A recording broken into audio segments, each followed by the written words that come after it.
Então, olá pessoal, estamos voltando agora do nosso intervalo, né? Voltar com esse nosso MesaCast aqui, Papo com o Gestor, novamente repetindo aí que hoje a gente está discutindo, né, sobre o nosso currículo desse novo ensino médio tão presente nas nossas escolas, né? A gente vai continuar com a presença da professora Janine, da professora Márcia, e respondendo algumas perguntas, porque a gente nesse segundo bloco vai ter mais uma pergunta mais diária, né? Coisas de rotina, do dia a dia das nossas escolas. Vou iniciar com a professora Márcia. Professora Márcia, a senhora já está dentro de uma escola integral, uma escola de referência, né? Quais são os projetos que são trabalhados nas escolas? O que já se tinha trabalhado antes de ser inserido no novo ensino médio? Tem como fazer essa relação? Trabalhos já existentes que, sem saber se trabalhavam diante da nova perspectiva do novo ensino médio, a gente pode ter essa realidade dentro da escola ou não? Não, a gente começou a trabalhar diante da proposta do novo ensino médio, a gente pensou nesses projetos. Mas esse projeto já existia, mas quando o novo ensino médio só veio mais a crescer. Como é que fica dentro das escolas? A gente pode falar aí sobre as alavancas de sucesso da escola integral, né? Que nós já trabalhávamos e foi aguçado com o novo ensino médio. Dessas alavancas a gente pode citar desde o acolhimento diário dos estudantes ao protagonismo juvenil sendo bem colocado em pauta. A gente pode falar também sobre o desenvolvimento dos estudantes no nivelamento de língua portuguesa e de matemática, trabalhado dentro de sala de aula com o novo ensino médio, mas que a gente já vivenciava. Os clubes protagonistas, que são típicos, né, da escola integral, onde o estudante ele vai desenvolver nos horários de intervalo, no horário de almoço, por exemplo, clubes de habilidades que eles possuem e que os pares vão se juntar e vão fazer esse desenvolvimento. Já com o novo ensino médio também a gente tem um estudo orientado, que antes era chamado de estudo dirigido, né, que é um momento em que existe um professor na sala de aula, mas não para trabalhar novos conteúdos, e sim ajudar em pesquisas, ajudar no desenvolvimento de atividades que foram passadas por outros componentes curriculares, e que ele vai estar ali para orientar os estudantes a desenvolver essas atividades. A gente tem a questão da monitoria dos estudantes que são monitores de língua portuguesa, de matemática, que vão também ajudar os colegas, né? Inclusive, é feita uma seleção no início do ano, eles fazem prova, entrevista, existe todo um processo com edital, eles recebem uma bolsa monitoria, além da monitoria também dos outros componentes curriculares. Isso tudo já era trabalhado, sim, no antigo ensino médio, e que dentro da perspectiva do novo ensino médio veio mais à tona, né? Eles receberam novos nomes e a implementação foi de forma mais eficaz, digamos assim. Eu vou fazer uma pergunta, assim, isso é uma opinião particular, né? Com relação aos estudantes protagonistas, não causa um certo ciúme dentro daqueles que não são escolhidos, quando eu vejo que o protagonismo ele é de todos. Todos são protagonistas da sua vida, todos são protagonistas das suas ações. Mas como é que é lidar nas escolas de referência, nas escolas técnicas ou escolas integrais, diante do novo ensino médio, esses estudantes protagonistas? Voltando ao início do ano, né? A gente tem o momento de acolhimento dos estudantes. Os estudantes, quando chegam à escola, eles são recebidos pelos acolhedores, que são alunos de segundo e terceiro ano que fazem esse acolhimento. Eu acredito que o protagonismo desses meninos, ele não é negativo, não, pelo contrário.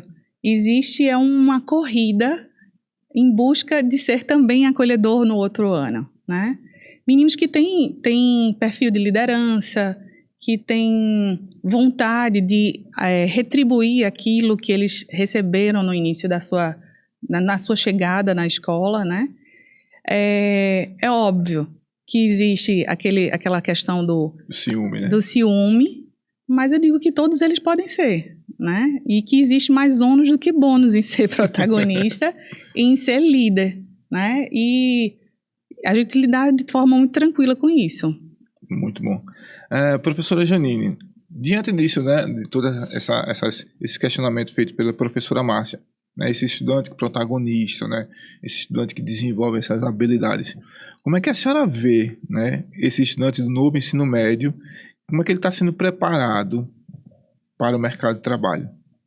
Qual é a perspectiva do novo ensino médio em virtude de a gente ter um estudante protagonista, né, que desenvolve várias habilidades, liderança? Como é que o novo ensino médio vê, né, se a senhora pode nos relatar, diante do mercado de trabalho, como é que ele chega? A gente tem na escola um mundo replicado do fora dos muros da escola, né? Então a gente tem uma diversidade de juventudes dentro da escola. A gente tem o jovem que quer ser artista, a gente tem o jovem que quer seguir o negócio da família, a gente tem o jovem que quer ser jogador de futebol, tem a jovem que quer ser grafiteira, tem outro que quer ser bailarina, tem outro que quer ir para a universidade, tem o que só quer concluir o ensino médio, só está indo porque os pais obrigam. Tem aquele outro que quer seguir uma carreira num nível técnico, né? Tem outro que quer ser empregado de uma empresa que ele admira muito. Tem aquele que quer ser dono do seu próprio negócio. Então, a gente tem uma diversidade de juventudes e que se a escola ela direcionar, olhe, o mercado de trabalho é só esse campo aqui, a gente está cometendo um crime, né? Vamos dizer assim. Então, a grosso modo. Então, o que o novo ensino médio traz antes, nas escolas integrais já existia essa discussão do projeto de vida. E isso começou a ser, a partir do novo ensino médio, ele está sendo ampliado para todas as escolas de ensino médio da rede. Então, diga-se de passagem, todas as escolas de ensino médio da rede, desde 2022, estão integradas ao novo ensino médio. Então, a gente tem o projeto de vida compondo a matriz curricular. Na matriz curricular, desde o primeiro ano, o componente curricular projeto de vida, a unidade curricular projeto de vida, ele tem uma organização na sua abordagem, né? Então, primeiro trata do autoconhecimento, depois trata da relação social, da construção do vínculo social, e depois ele trata do mundo do trabalho em particular, trazendo essas possibilidades, né? Então, quando a gente apresenta, a partir dessa discussão do eu para o mundo, né? De como é que esse mundo ele se apresenta para a gente. Então, a gente tem particularmente nessa unidade curricular Projeto de Vida essa abordagem sendo trazida, né? Porque tem até para o jovem que quer ser empreendedor, né? Não tem um jeito só de empreender, não é só comércio, né? Que a gente usualmente chama de empreendedorismo, que é comercial. A gente tem empreendedorismo social, a gente tem empreendedorismo comercial, né? A gente tem uma série de outros movimentos que acontecem, que podem vir a acontecer, e que o estudante precisa ter ciência de que o que ele quiser ser, né? A gente está ali à disposição para ajudar ele a construir o seu próprio caminho, para que ele consiga ser o que ele quiser ser, seja numa carreira universitária, seja numa carreira que está no campo comercial, no campo da educação profissional ou em qualquer outro campo, né? Então, o novo ensino médio veio ajudar a escola a trilhar esse caminho, né, para os nossos estudantes. Trazer essa discussão para dentro da escola, para que quando ele saia da escola, ele não fique só com o que aparecer, né? Que ele consiga visualizar conscientemente quais são as suas possibilidades, né? E essa unidade curricular, eu particularmente, pode muita gente achar que que não serve para nada, né? Mas eu particularmente acredito muito nas discussões porque ela foi pensada para isso, né? Logicamente, a gente tem as formações em serviço que precisam ajudar o professor a traduzir essas letrinhas que estão aqui no currículo de Pernambuco, olha, levantando ele novamente. Isso aqui é o currículo de Pernambuco, ó. Isso aqui é o que está fazendo balizar desse nosso podcast aqui nessa nossa mesa cast. Isso. Aí eu queria só aproveitar para fazer uma correção, que antes, no bloco anterior, eu falei sobre carga horária da escola técnica, da escola integral escola técnica, né, que era 4.500 horas aula, não é hora relógio, né, 5.400 horas aula. Aí, veja, pegando esse viés aqui do que a professora Janine colocou, né, com relação a essa questão do mercado de trabalho, aí eu vou fazer uma pergunta à professora Márcia. Qual é a importância da educação socioemocional para esses estudantes do novo ensino médio, né? Como é que ele faz para poder ser integrado nessa questão curricular? Vamos voltar ao currículo de Pernambuco, né? É um componente curricular que está no currículo de Pernambuco e, mais do que nunca, se faz importante, né? A gente tem uma gama de problemas, digamos assim, voltados ao emocional do estudante, né? A gente saiu da pandemia e voltamos com diversas observações a serem feitas, né, no nosso dia a dia. Então, a gente tem profissionais que trabalham a relação socioemocional com os estudantes e fazem com que eles parem para pensar sobre o eu, sobre como eles estão, de que forma eles podem desenvolver melhores trabalhos, de que forma ele vai ser feliz, de que forma a gente vive em busca de novas perspectivas, né? E nessa discussão sempre sai coisa positiva. É óbvio que a gente tem que trabalhar principalmente a formação dos profissionais, né, para cada vez estarem mais embasados para um bom desenvolvimento do trabalho, mas é um componente ímpar, assim como o protagonismo. Eu acho que está ali pau a pau, sabe? Protagonismo e socioemocional, trabalhando juntos para criar pessoas, desenvolver pessoas fortes, desenvolver pessoas que estejam preparadas mais na frente para seguir o seu projeto de vida. E de repente, se a gente não trabalha esse socioemocional nos nossos estudantes, talvez ele não consiga abrir, né, essas trilhas para que ele consiga enxergar esse campo de trabalho, eu quero ser administrador de empresa, eu quero ser um jogador de futebol. Então, assim, a escola, né, tem esse papel de fazer, né? E quando se trabalha esse socioemocional, ele tem que lidar também com as frustrações, né? Isso não quer dizer que ele vai pensar que ele vai chegar rápido. Tem que ser trabalhado essa questão socioemocional para que também se trabalhe as frustrações daquilo que ele almejava. Isso é feito também dentro dessa nova temática socioemocional dentro das escolas? Sim. A gente tem que mostrar, através do nosso dia a dia, que nem tudo é possível, né? E que se a gente quer alguma coisa, a gente tem que plantar para colher, né? Então, ele vai ser observado isso aí, nessas aulas também. Bom.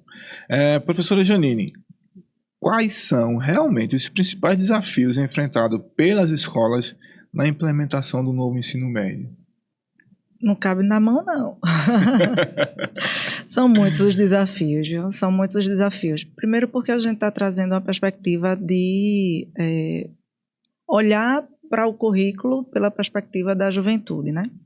Então, a gente não traz mais aqueles componentes curriculares que são tradicionais do ponto de vista instrucional. Antes ele já não trazia, né? Mas agora muito mais fortemente. Então, a gente precisa... a gente tem um grande desafio que é, a partir da formação inicial que a gente teve lá na universidade, eu estou há 15 anos na educação, né? Vou fazer 15 anos de rede estadual.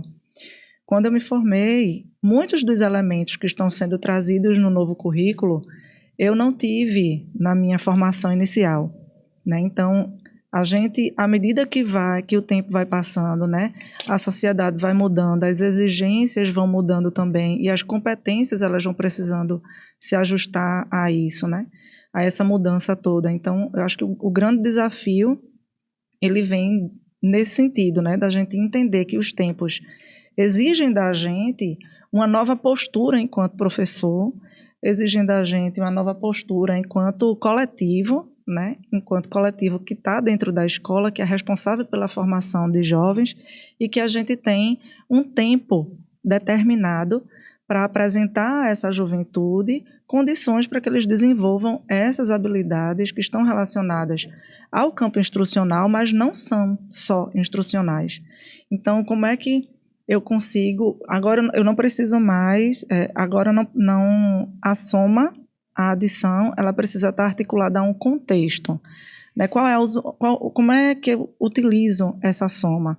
Né? Quando eu vou para uma competição, né, de vôlei, como é que eu me encontro naquele lugar? Né? Não basta eu saber sacar, recepcionar e passar a bola, né? Mas eu preciso entender de tática, eu preciso entender de técnica, que às vezes o menos é mais, ou que às vezes é o contrário, o mais é o que é mais eficiente, entender a complexidade do jogo, por que homens sim, por que mulheres não, por que mulheres sim, por que homens não, por que maioria masculina, por que minoria feminina, quais são os contextos em que isso se apresenta dentro daquela quadra, né? Então, que cores se apresentam ali, que recursos se apresentam ali, né? Que tons de pele se apresentam ali. Então, é uma forma de abordagem do conhecimento de uma maneira mais contextualizada e interdisciplinar.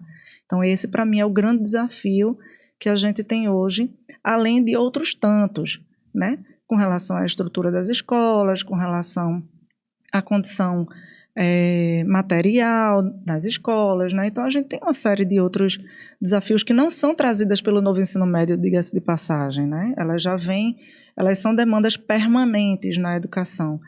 E quando eu falo de novo ensino médio, a gente fala disso, nesse novo olhar, do meu ponto de vista como professor, dentro desse novo universo de flexibilização, né?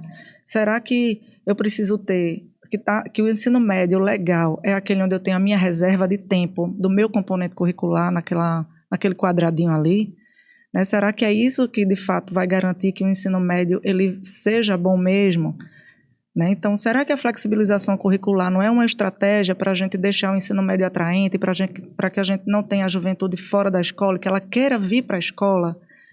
Né? Então, eu acho que é um olhar de reflexão, de autocrítica, né? De entender esse novo tempo e que a gente possa olhar para ele de uma maneira mais acolhedora. Né? Muitas pessoas, quando olham o novo, elas olham primeiro com o movimento da rejeição, para ser convencido de que aquele movimento ele precisa ser acolhido. Né? Então, é um convite que a gente faz aos professores da rede, né, aos estudantes, aos gestores, para que olhem para o novo ensino médio sob o olhar dessa perspectiva, né, do quanto de novidades a gente pode trazer, o quanto de avanços a gente pode trazer, de formas diferentes de olhar para esses assuntos dentro da escola. Aí eu faço uma pergunta para a professora Márcia. Professora Márcia, diante desses desafios, né, desse novo ensino médio, os pais, como é que os pais, né, estão dentro das escolas, como é que os pais estão aceitando esse novo ensino médio, se eles realmente incorporaram essa nova forma de escola, digamos assim, uma nova forma de escola, uma nova forma de pensar na escola. Como é que os pais estão recebendo isso? Existe inicialmente, né, existe aquela história do susto, né? O que é isso? Que tanta disciplina é essa que meu filho está estudando, né? Quando eles pegam o boletim do estudante, eles veem lá várias coisas que eles nunca viram, automação, trilhas diferentes, né? E aí ficam surpresos e a gente convida a família para que continue vindo à escola. É necessário que exista essa relação família e escola. Sempre foi e sempre será necessário para que a gente tenha sucesso no trabalho com o estudante. E qualquer dúvida, também nos procure, que busquem essas informações antes de fazer a crítica, simplesmente por fazer. Então, ter coração aberto, procurar informação e abraçar também, porque tudo que está sendo feito até então é na perspectiva de ajudar, de criar pessoas mais felizes dentro do que elas escolherem fazer. E aí vem uma pergunta, né, para encerrar. Professora Janine, diante dessa fala da professora Márcia, né, a fala da senhora, é uma pergunta que eu faço para as duas, para a gente encerrar. As nossas universidades, as nossas escolas de formação, elas estão preparadas para trabalhar esse novo ensino médio para os futuros professores? Como é que esses jovens professores que estão chegando hoje no estado de Pernambuco, recentemente de um concurso, como é que eles estão sendo trabalhados, como é que eles veem esse novo ensino médio, para a gente finalizar? Há uma orientação nacional também para que os cursos eles sejam revistos, né? Então, a gente teve, ano passado, ano retrasado, não me recordo exatamente o período, mas uma orientação para que os currículos dos cursos de licenciatura, eles também fossem revisitados, né? Então, a gente vai ter um delay aí entre até que essa nova leva de professores saia da universidade para atuar nas escolas, né, com esse novo currículo, né, nessa nova perspectiva de base nacional como curricular, né, que o currículo de Pernambuco ele tem referência na base nacional como curricular. Então, para o Brasil inteiro, né, todas as universidades elas estão passando por esse processo, né? Então, existe um calendário, mas eu não sei precisar qual é o tempo que as universidades vão ter para a discussão dos seus currículos, mas isso está na rotina, né? Está em pauta para acontecer também, né? E quando a gente olha para esse movimento, né, esse delay aqui, né, aí é o nosso papel enquanto Secretaria de Educação, né, de garantir que essa formação em serviço dê conta desse novo tempo, né, dessa nova forma de abordagem, para que esses professores que hoje já atuam na escola, que não vão passar por esse processo associado aí à formação inicial na universidade, para que a gente consiga diminuir essas distâncias entre o que a letrinha está presente aqui no currículo, né, e a prática, a mudança de postura, né, de comportamento dentro das escolas. E lá, Márcia, como é que é? Está disponível para os professores, né, que chegam, o currículo em Pernambuco está lá, eles têm acesso, e também vem sendo feitas formações na nossa regional mesmo, que é a Recife Norte. Na próxima semana, a gente tem já uma formação marcada para esses novos professores do último concurso, para falar um pouquinho sobre o novo ensino médio e sobre a educação interdimensional, que está bem ligado aí. Uma coisa está bem atrelada à outra. Bicho, porque a gente tem uma leva de professores chegando agora no estado que passaram pelas universidades e não tiveram esse acompanhamento, não tiveram essa vivência de mudança curricular. E muitas vezes eles querem replicar aquilo que eles vivenciaram dentro das escolas preparatórias, digamos assim, dentro das universidades. Então ele quer replicar aquilo dentro da escola, só que a escola agora é um novo formato, né? E esse delay, como o professor Janine colocou, que tem que ser, né, realizado de forma bem tranquila, bem transparente. Aí a minha pergunta, a minha preocupação era, esses professores realmente têm conhecimento disso, têm consciência de que eles vão ter que mudar a prática dele pedagógica? A gente tem um trabalho, né, para apresentá-los de que não é bem assim, né? Olha, existe uma referência, não é o sinal que eu quero, né? Existe o currículo, existe uma orientação de rede, né? Existe uma relação de aproximação à BNCC que precisa ser feita, né, enquanto orientação nacional, até porque a gente tem todos os estados. Quando a gente tem um estudante que vem da Bahia para cá, ele vem com uma base, pensando com a estrutura que foi abordada, trazendo como referência a BNCC. Quando ele chega aqui no estado, ele tem a mesma referência, né? Então a gente precisa garantir também que essa mobilidade do estudante, quando ele sai daqui ou quando o outro chega aqui, para que o estudante ele possa ter um mínimo de orientação na sua formação, na sua trajetória escolar, né? A gente não tem estudante, embora a gente seja bairrista, a gente acha que Pernambuco é meu país, né? Mas a gente precisa ter essa preocupação também com a mobilidade, né? A gente está o tempo todo recebendo e o tempo todo está saindo gente daqui também. E a gente precisa ter essa referência. E dentro das escolas, você enquanto gestora, está chegando um grupo de professores novatos, você tem os professores antigos. Como é que está sendo feita essa comunicação? Né? Aceita, não é aceita? Na maioria das vezes, a gente, quando chega, vamos conversar, professor. A situação é essa aqui.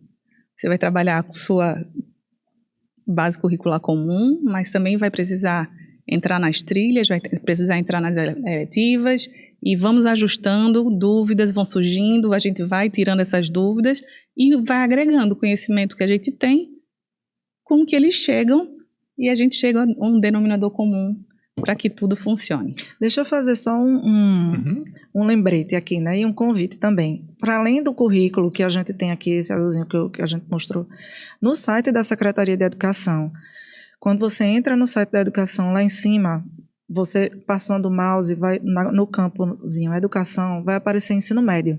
Quando você clica lá em ensino médio, vai aparecer não só esse currículo, mas uma série de outros materiais que são de apoio ao professor. Então, cada parte desse currículo, formação geral básica, aí a gente tem os organizadores curriculares, o que é que eu ensino no primeiro bimestre do primeiro ano, o que é que eu ensino no segundo bimestre do primeiro, do segundo, terceiro ano.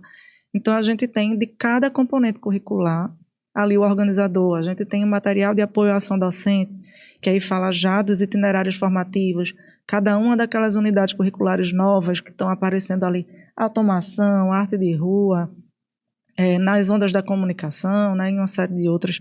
Então, tem um material de apoio, tem infográficos, né, tem material, tem painéis informativos, então tem uma série de documentos que ajudam, que foram pensados para ajudar o professor a entender como é que ele pode desenvolver essas habilidades, né, esses temas que estão presentes nas unidades curriculares, que são semestrais. Norteando o trabalho dele. E vão nortear, né? É uma referência, não é uma obrigação, a referência. Dali ele pode partir para outros campos que sejam da sua área de conforto, né? Bom, gente, tá chegando ao final do nosso papo com o gestor. Eu estou fazendo um papo com gestoras, né? Não é só um papo com gestor, é um papo com gestoras, né? Agradecer à professora Márcia, professora Janine. 1 minuto para suas palavras finais e 1 minuto para suas palavras finais. Muito obrigado, foi um prazer estar recebendo vocês duas aqui na ETEPAC, nesse papo com o gestor. Obrigada pela oportunidade da gente estar conversando sobre esse tema que a gente, esse ano, eu acredito, vai continuar bem intensificado nesse debate, né? Com o novíssimo ou sem novíssimo.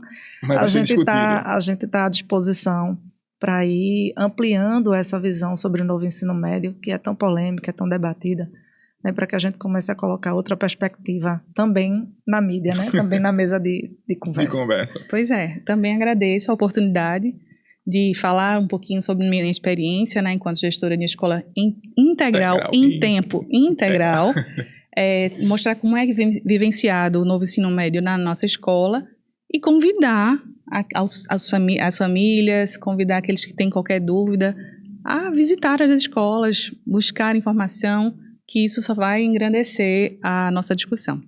Pronto, pessoal, obrigado. Papo com o gestor. Na próximo episódio a gente tem outras conversas, outras rodas de conversa. Um abraço a todos.